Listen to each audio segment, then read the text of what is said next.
and I was out on the field, like working with the animals, fencing, learning about like all these new topics of ecosystem regeneration. And I am mostly interested in the things that are going on, like directly connected to the land.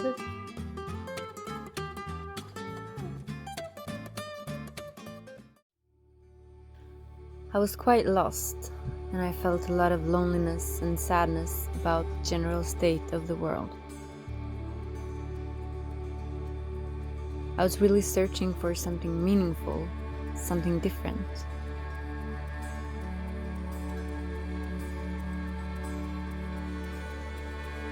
I started my regenerative journey 3 years ago, and since then, my life has changed so much. I've been learning about ecosystem regeneration, entrepreneurship, how to use and develop my skills to contribute to regeneration.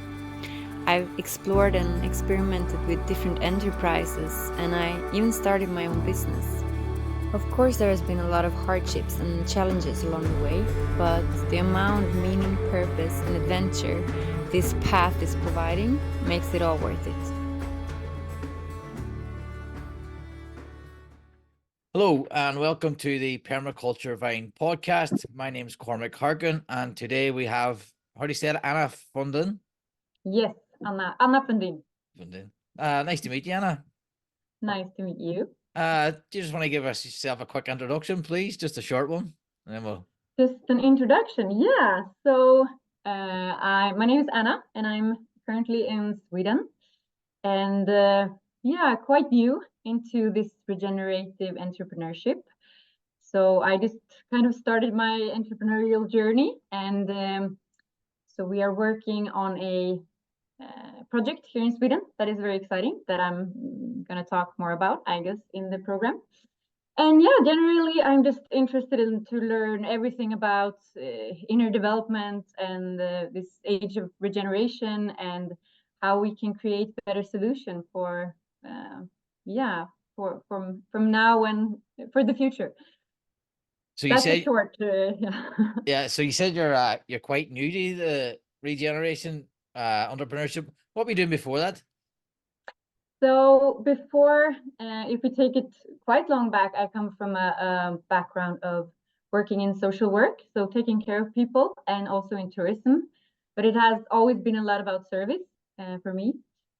And then I was supposed to study in university, but I quite quickly figured out that that was not the path for me.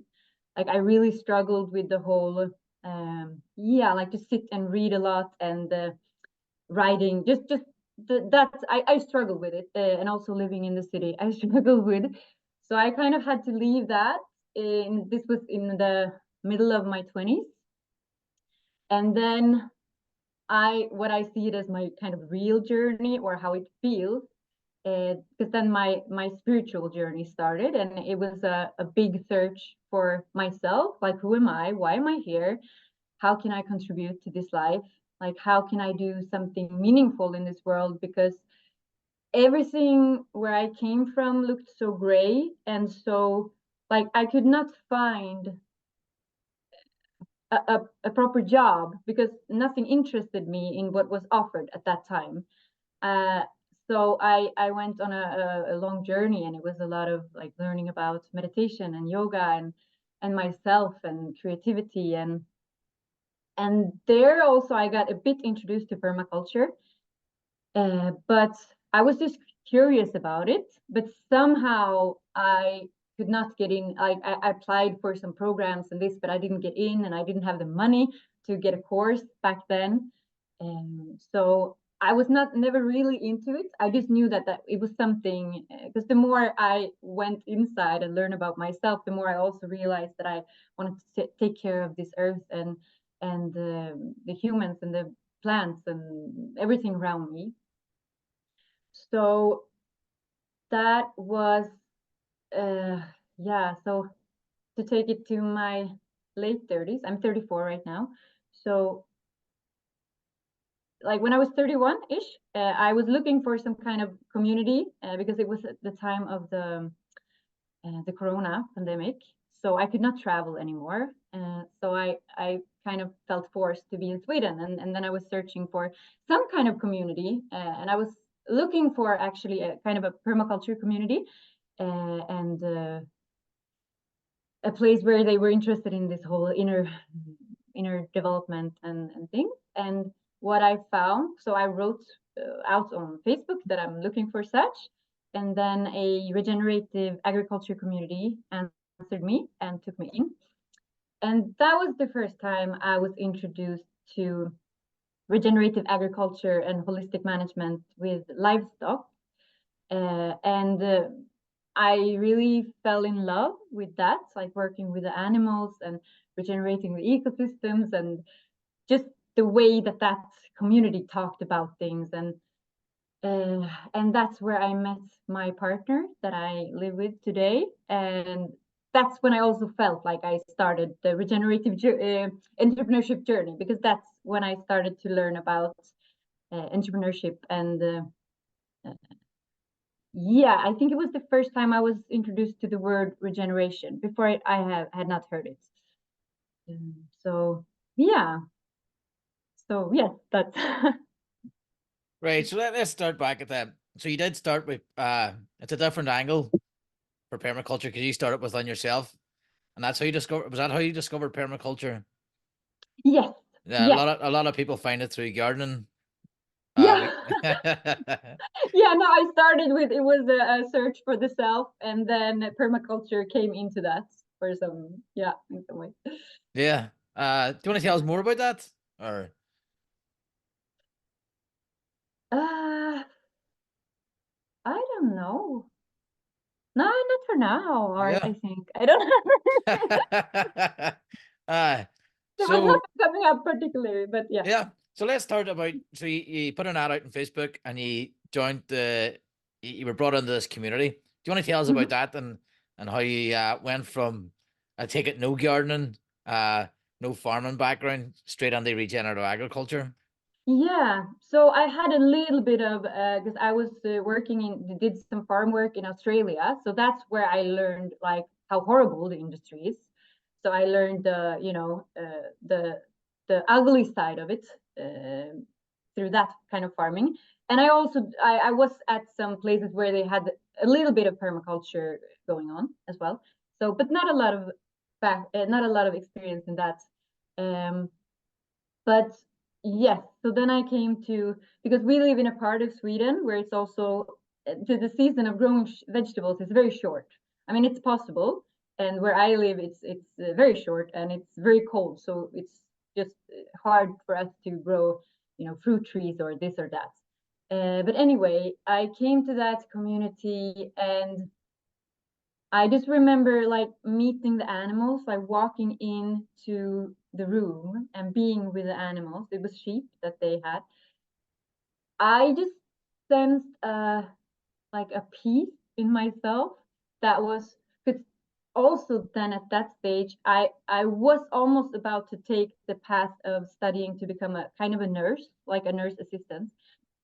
And I was also inside and like a lot, and I felt, oh my god, this path is not for me. So coming to that community then and meeting those animals, and like it was just a sense of, I belong here. This feels like home. This feels right. This is where I should be. So then I kind of, so my partner, what I met, we also clicked quite immediately. And I just started to hang out there, and I kind of moved into him like 2 weeks after. Everything went very quick because it was just this sense of a bit coming home, and talking to those people, and feeling like wow, they understand me.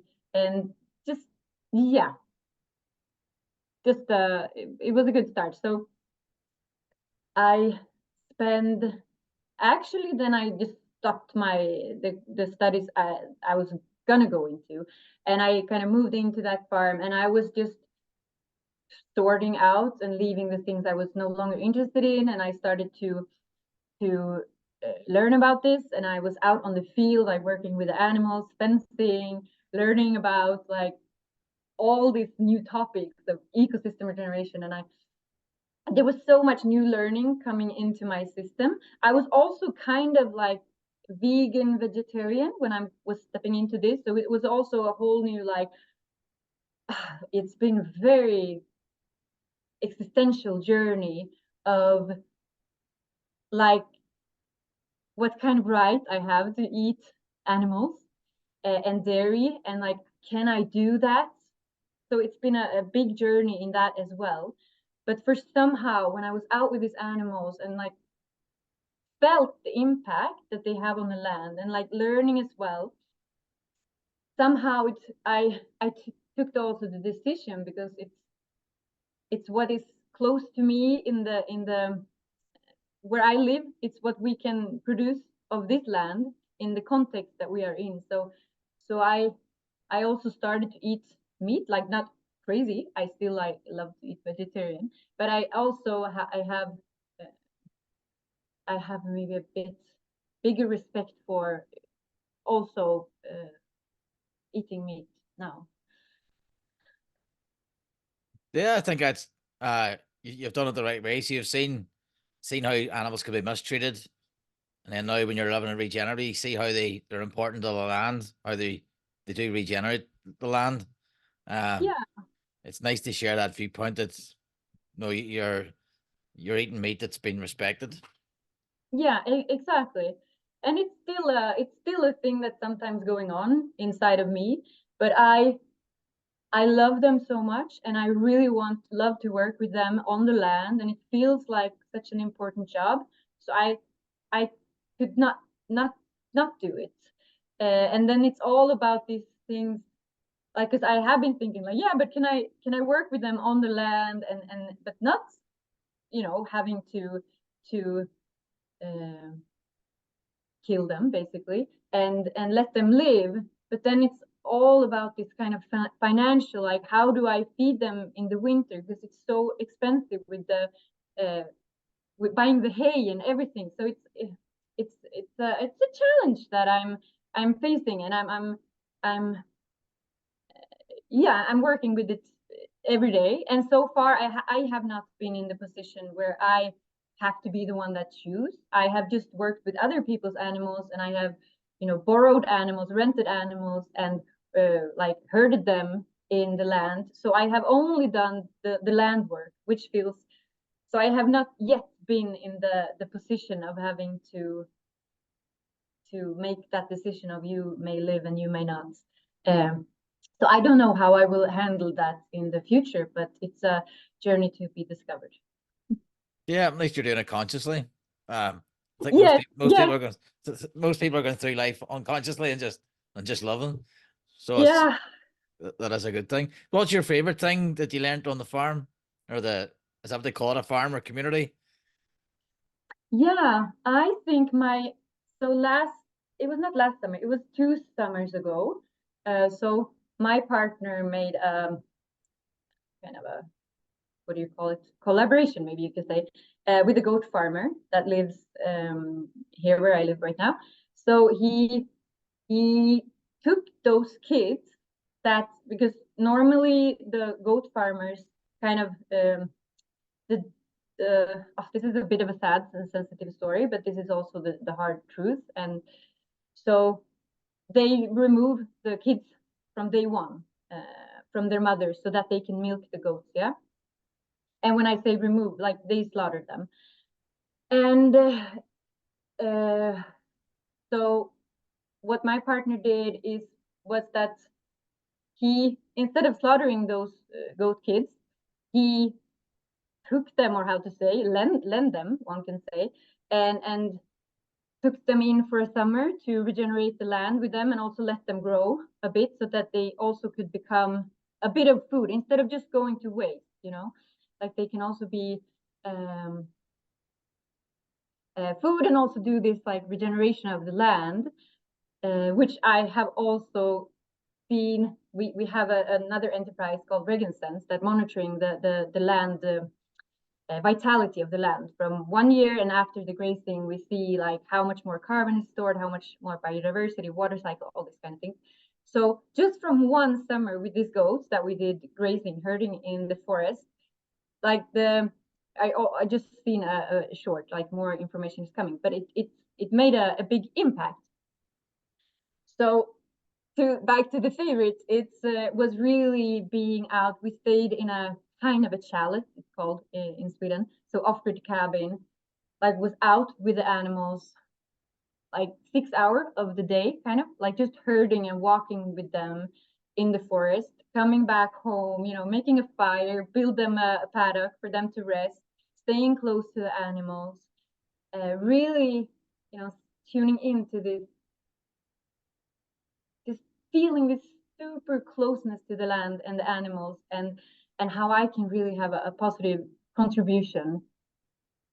That was one of my favorites, because I mean, it was also a lot of hard work and sweaty, and you know, like cursing at the fences, and you know, mosquitoes biting you everywhere. But it's just generally it was like one of the biggest experience I've had, because it felt so real. It felt so very, very real. Yeah, no, that's great. So is it an open community? Can anybody visit? Do you take on woofers, or is there an opportunity? So me and my partner, we moved from the first farm that we were, where we kind of met, and we moved to the village where the goat farmer that was living, and so now we bought our own kind of property here, and we are setting up, you know, like kind of a container and the framework for how to, in an effective way, invite people into our ecosystem. So that's what we have been working on for quite some time now, like just how to set the framework, how to set a good structure enough that still has a lot of room for this kind of flow and spontaneity and these things. And how can we create a good enough structure that can really give birth to, support, and nurture different types of humans who are interested in becoming a regenerative entrepreneur. Yes, so we are quite in the beginning of that journey. So here in this ecosystem, as we call it now, we are just actually yesterday, we launched our first program, the first container to invite people to our ecosystem. Yes. Right. So before we get to that, so how I take it you're working on this other farm you've moved now. How did the entrepreneurship come into it up to this point?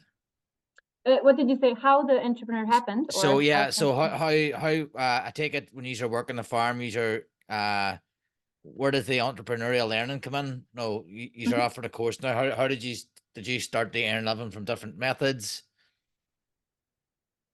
Just to double check you back, so I got the question right. Did you mean like how I started, like how and when did I become an entrepreneur? Yeah. So tell me about, could you, yes? you told me about the regeneration piece. Could you tell me now about the entrepreneurial piece up to now? Yes. How did you learn all your yeah, sometimes it takes a while before it enters. So the first thing is that the partner that I met 3 years ago and that I've been living and sharing my life with basically since then, he's been a social entrepreneur for, I think it's over 10 years. So he came from a very entrepreneurial background, and he's from Turkey, and he had a company there and just been doing this for quite some time. So I got a lot of exposure to his world, and he was with this kind of networks. I don't know if you know Ashoka. It's a network of social enterprise entrepreneurs. But I was just very exposed to the whole entrepreneurial thing, because before coming into this, I was a little bit not so open maybe to entrepreneurship, but I got very exposed to it and very curious. So through him mostly. And then it was just 1 year ago, actually, when I started my company, because we what I have been learning from my partner, and I don't know if this is the best way yet, but from what he taught me, and I'm very open to trying it out, is to like, at least I want to have something that is like, this is my baby, and I can have control over this. Like, I like to have a little bit of control in this life. Not, yeah, just some things, and these are the things I am good at. These are the talents that I have, and I want to earn money, and so I want to have a container, a body for that. So I start my company, and you have your company, and then we can, you know, if you need my service, you can buy them from me. And I mean, of course, in the beginning, we're doing so much, like, you do this, and we're not keeping score. It's not like that, but just this kind of idea that people have their own bodies and their own identities or whatever, and then we make like symbiotic exchanges in between each other. So, because sometimes I notice, like, I've been trying to do, and it may be also like, because I don't know the reason, but sometimes I don't know if I should take this example, but to make things not too slow, I at least like to, like this, I can make the decision, and I will be the final, I am the one with the final decision power over, you know, this specific thing. If I am having this event, like, I don't need to check with everyone about every detail just so that everyone is happy and we can do it. But I am the main responsible, because in the end, someone has to be the main responsible and see it through. I'm not saying that that's how it has to be, but that's my perception. That's where I am right now. And then, you know, people can help and support, and I can ask of different things from other people. So yeah, that was how it started. So mostly, actually, since the entrepreneurial, like, since I started my company, I have mostly done job for us, of course, my partner, but, you know, like, channeling the money through his company that he channeled from other places. So I have been able to like, he has supported me so much with, you know, resources, not just financial, but, like, you know, just a place to stay and food and knowledge and network and money and wisdom. And there has been many things that I have really needed to have support in the beginning to make this journey. Like, I could, of course, not do it alone. So something like that. And now I am starting my own first, like, kind of product enterprise. So I'm getting into the regenerative wool business, but I'm very much in the start. So that's feels very interesting. But hopefully I can create many places to earn money, so I'm not just dependent on him, because that feels a bit fragile. Yeah, I want to have many different. Yeah. Yeah, makes sense. Many what do I say? Many streams of income, diversity of income. Yes. Which is something I think we should all try. Right. So, you're offering a course, isn't it, now on the property? Do you want to tell us about that? What that course is about? Yeah. So we don't call it a course. We say it more. So it's not like students coming in and we are the teachers. We are not seeing it like that, but more what is it called? Like a live dynamic program with where we all learn from each other. But it's more like inviting you into a container, let's say a framework where there are some rules, there are some tools, but it's also a playground. So we all can play and experiment, and it will be like, we will all deal with real tasks and real problems and challenges that we face, and real clients or real people who need this or that. So it will be very connected to the reality of life.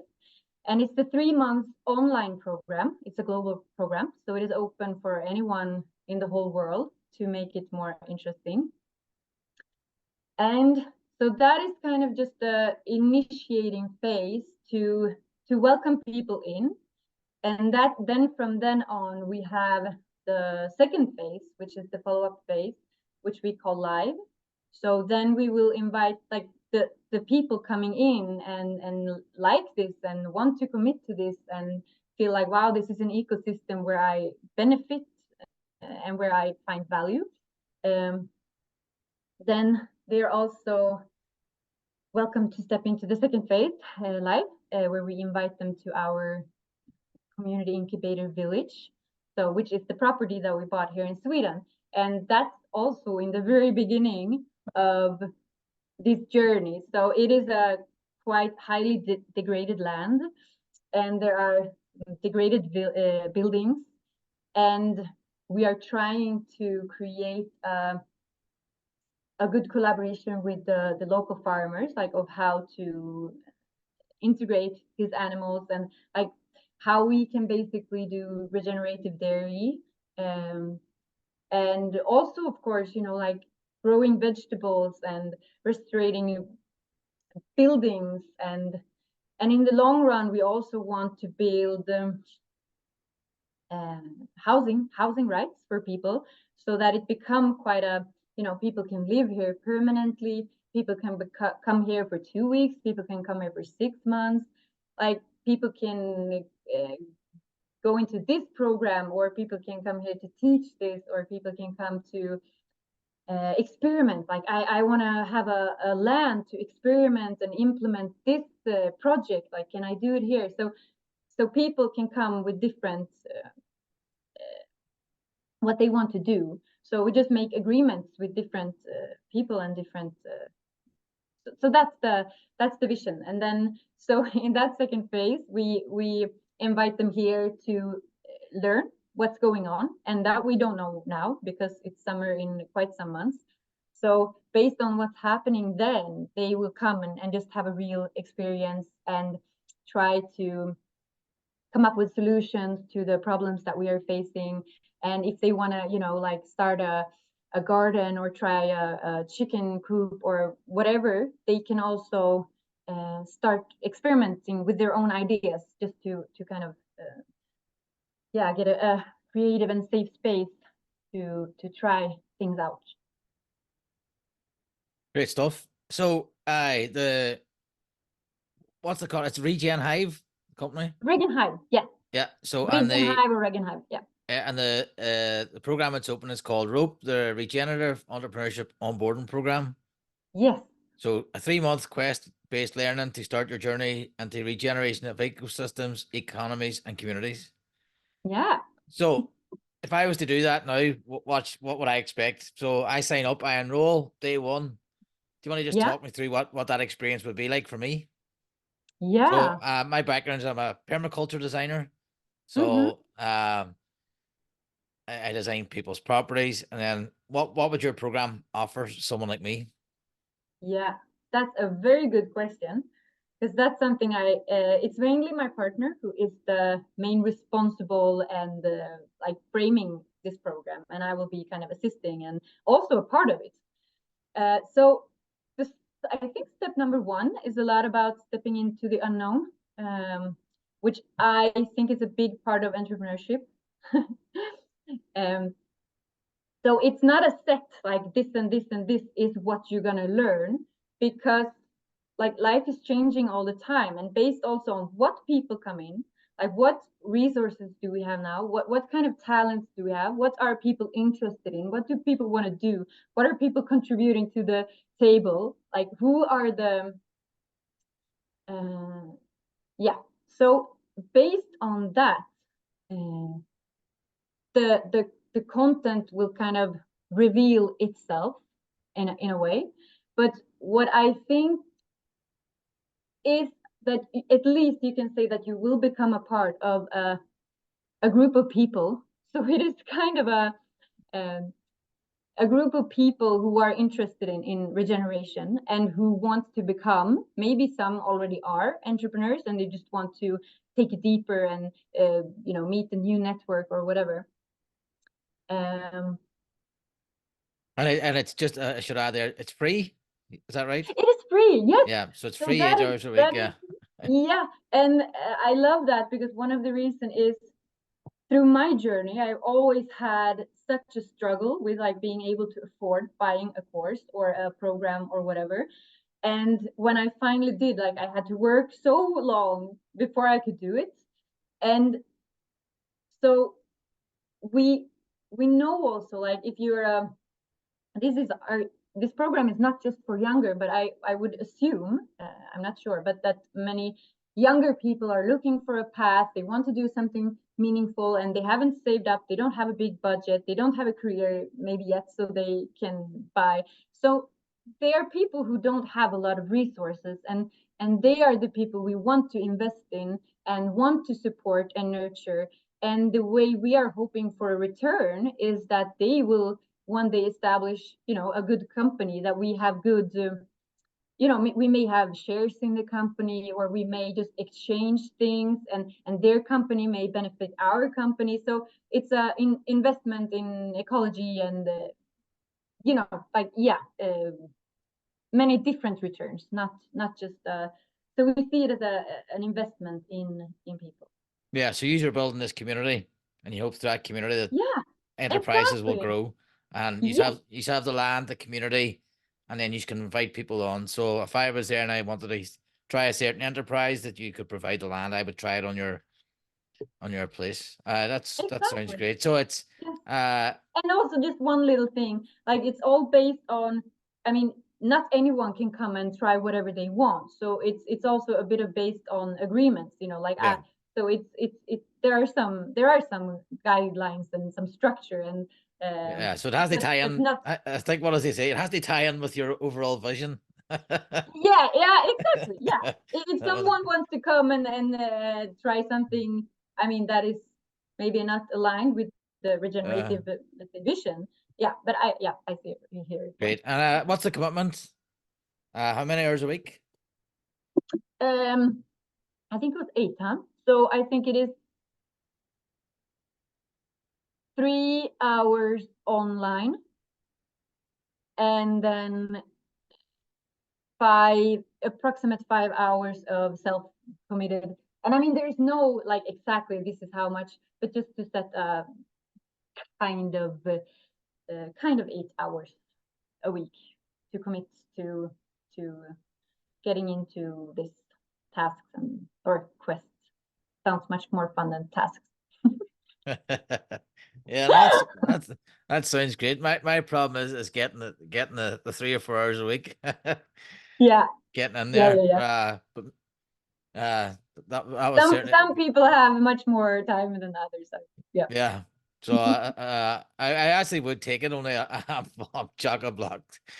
Yeah. I can. So I trying to totally get this understand. podcast done, that's even getting tight now in my time.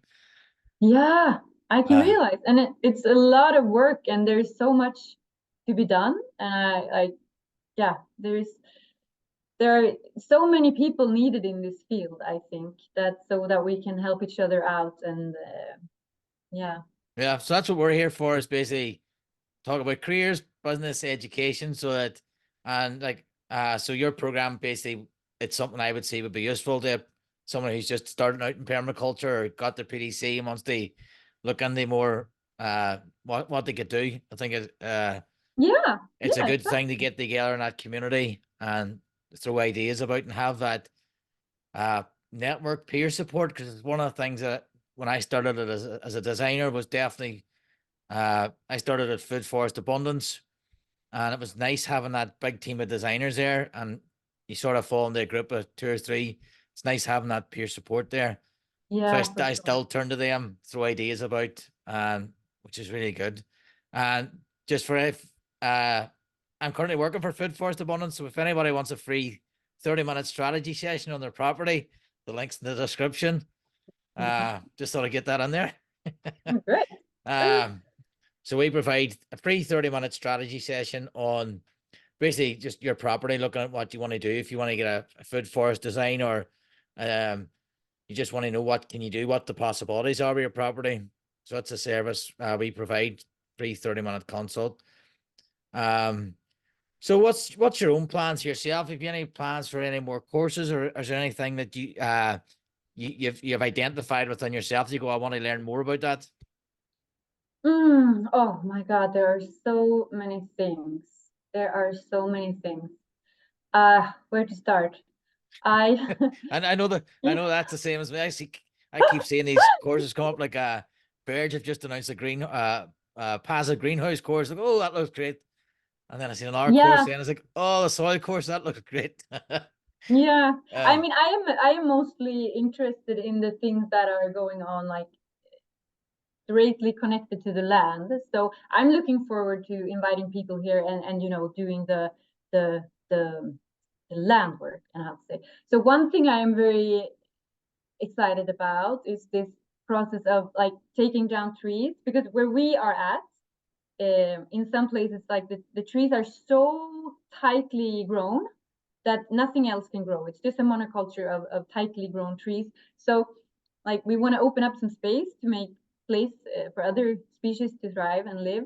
And the process of taking down the trees and making them into planks or logs and then building a house from them, like that is the process that I'm really looking forward to, learning how to build a home.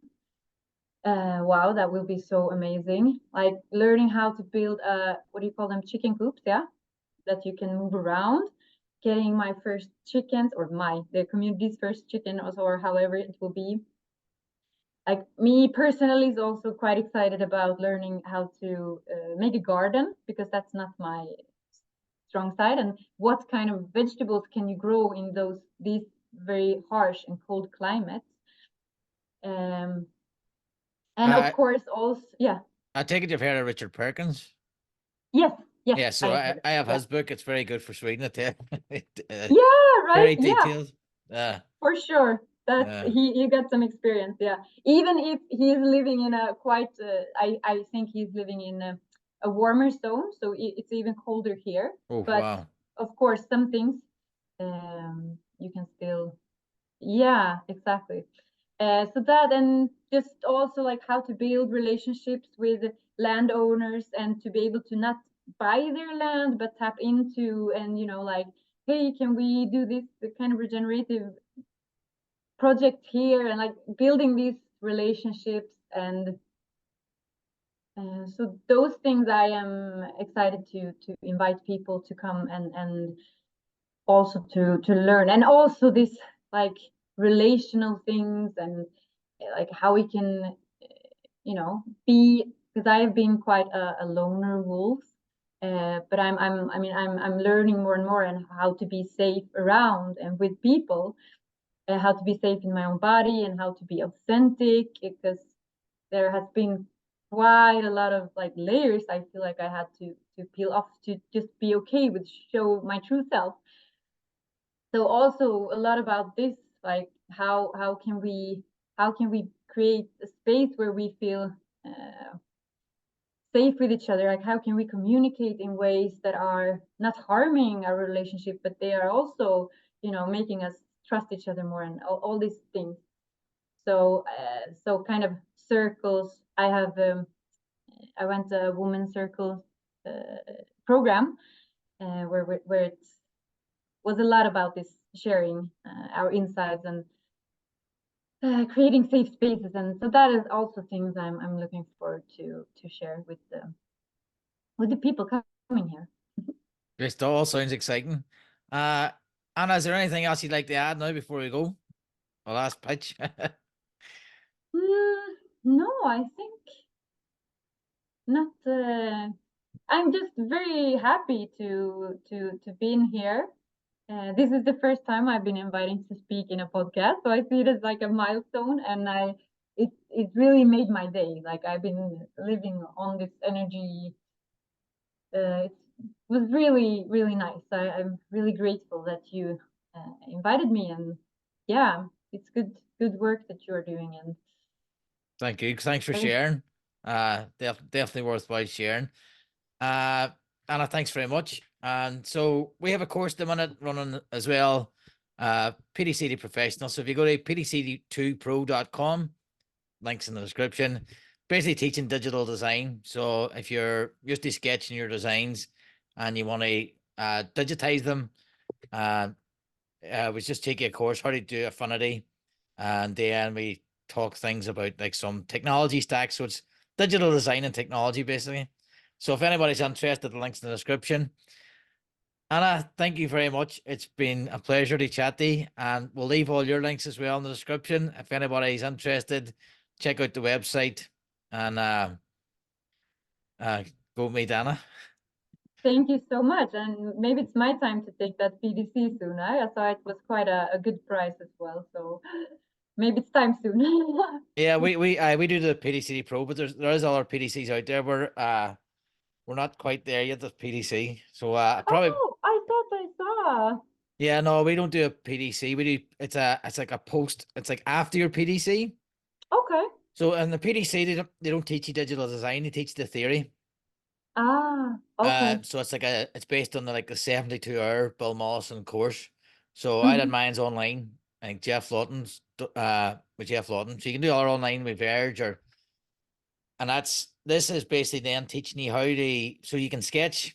The PDC teaches you to look at patterns, water, all this, a lot of stuff. So Yeah. it's like if you want to become a designer, then after our course teaches you how to the basics of digital design. So to be paid as a professional, a lot of it's just to make your Okay. designs look nice, put them on the computer. Cool, nice. So it's a good follow-up Yeah, so continuation on how it's to. like a Yeah. follow-up, and I just it's like companies like Grow Your Grass Off have certified it. They say that if they get a designer with that certificate, they give us a recommendation, basically a testimonial. So we're trying to get it like a postgrad certificate to basically say that you're at a certain level of design. Now we do assess your plant selections for the correct zone. So although we don't teach that stuff, you don't get your certificate until you're able to demonstrate good solid design. So it has to be practical. So we do look at like you need pollinators there. So it's like sometimes you need two apples so they self-pollinate. Have you built your guilds correctly? Zone appropriate, climate appropriate. So your design has to be solid as a professional design. So So much to learn in this life, huh? yeah, isn't there? Yeah. Where do you start? Yes. Anna, thanks very much. It's been great. Thank you so much and all the best. Good luck. Cheers.